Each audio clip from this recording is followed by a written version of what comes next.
As a new area shift lieutenant, it's been brought to my attention that there's a planned protest occurring within 24 hours. Although they can be peaceful, they tend to become unruly, as some of these protesters are known to bait officers by filming them. Our goal here is to ensure public safety of all participants while allowing them to express their First Amendment rights. Our problems we face here are the size of the city and the unknown number of participants. Therefore, we need to be flexible and adaptable in manning this protest. Our goal here is going to be to plan, prepare, respond, and recover. My initial duties will be notifying my commander, the planning committee, the City of Houston Mayor's Office, and the Public Works Committee, as well as my command staff of my plan of action. In the planning phase, I'm going to begin by coordinating with various lieutenants from the Special Response Group, who's responsible for manning the front lines of any planned event or protest. Also, the lieutenant over special events, whose plan is mapping out the planned event and or protest, and also the Special Operations Division, who's responsible for some of the essential personnel in providing that to the protest or riot or any planned event. First things first, we want to determine the location in the event that we need to implement the incident command system or the critical tasks. We need to determine a location where we would stage a command post, department of command, or a staging area. Therefore, we want to speak with the leader face to face and try to get some information on them. We want to try to get the number of people, his goals, try to generate mutual goals and any solutions for the outcome of this planned protest. And we want to try to agree on a couple of things. I also want to ask him if he has a permit for the protest, because along with the permit will come a map, and the map will show the route of the protest should it be fluid and moving. If there is a map, I'm going to go ahead and physically check this route along with my sergeants and look for any potential or mitigating factors that could cause us any types of hazards.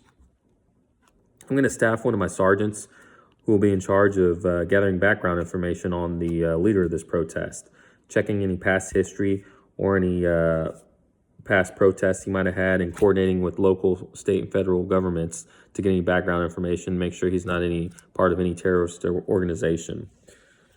I then want to begin developing a workup along with my supervisors to keep them in the loop, and also continuously notifying my commander of any updates.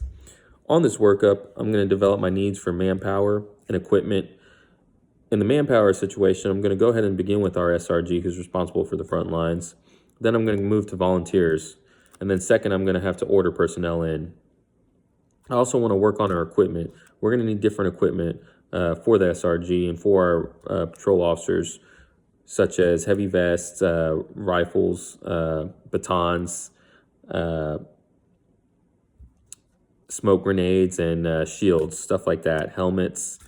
We're also going to have to get with transportation and get some cones and barricades, street closures, stuff like that. We're also going to need funds to pay these officers.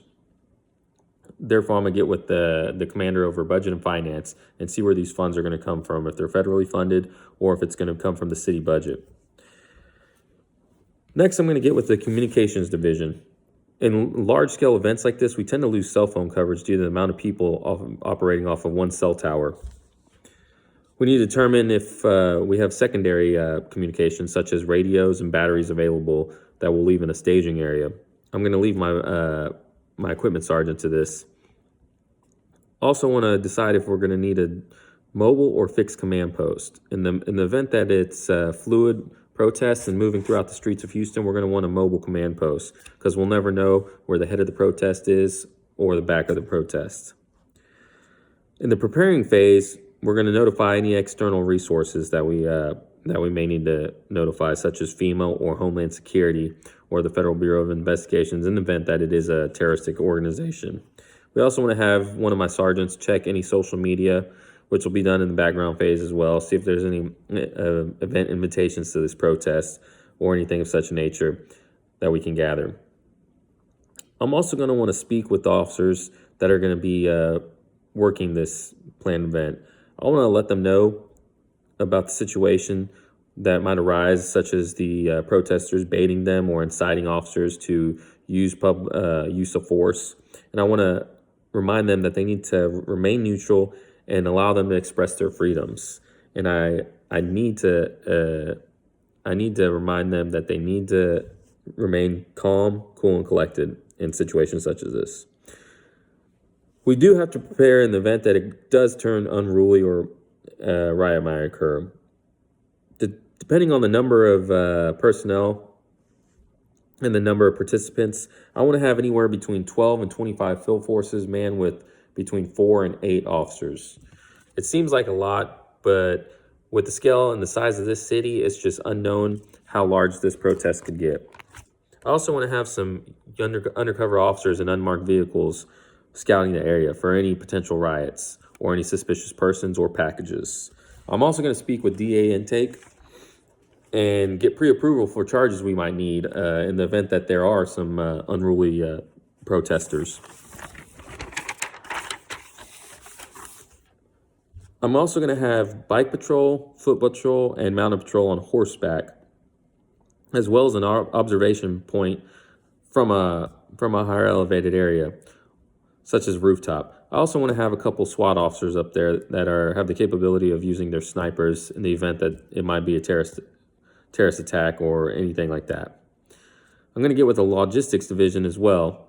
In these types of events, they're likely to go over an officer's shift, and which will not allow for a lunch break or a dinner break. So the logistics division, I'll get with the lieutenant over there, and they're responsible for feeding any officers who are going to be working these events. I need to remind the officers that we're prioritizing their safety to keep the peace. I'm also going to get with our jail division. We want to get some prisoner vans and transfer vans available in the event that there's a mass arrest. I also want to have a temporary holding area.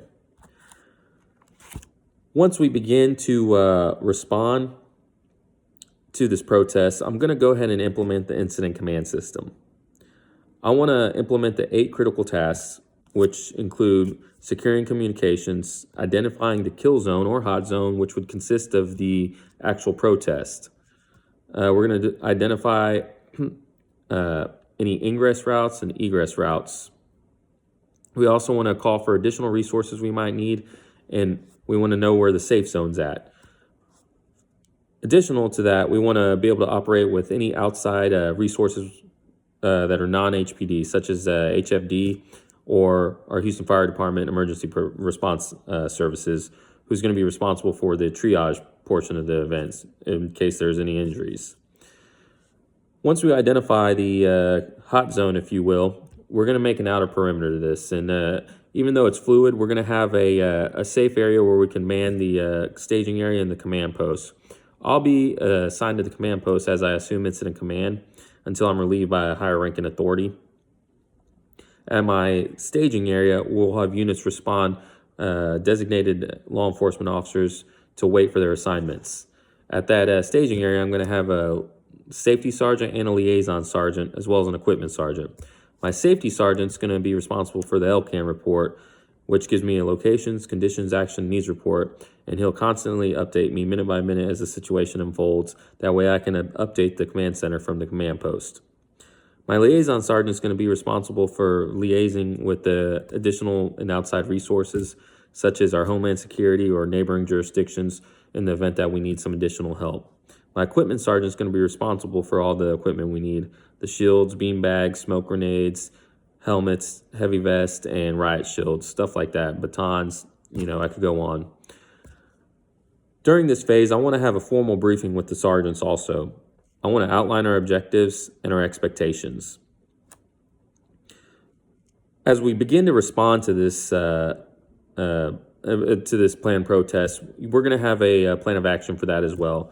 We generally meet at our central gym, which is able to house multiple officers. It's one of our largest open areas in the city. We'll hold a roll call there. From there, we'll have metro buses take our officers to the planned protest site, along with the motorcycle solo officers.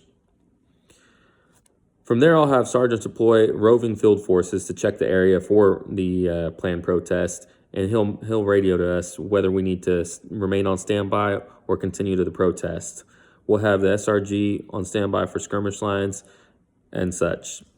I'm going to keep in constant communication with the Department of Command. Should a riot ensue, our job will be to contain, isolate, and disperse. At this point, I'll activate all field forces. The incident command system, which has already been implemented, will begin to move forward.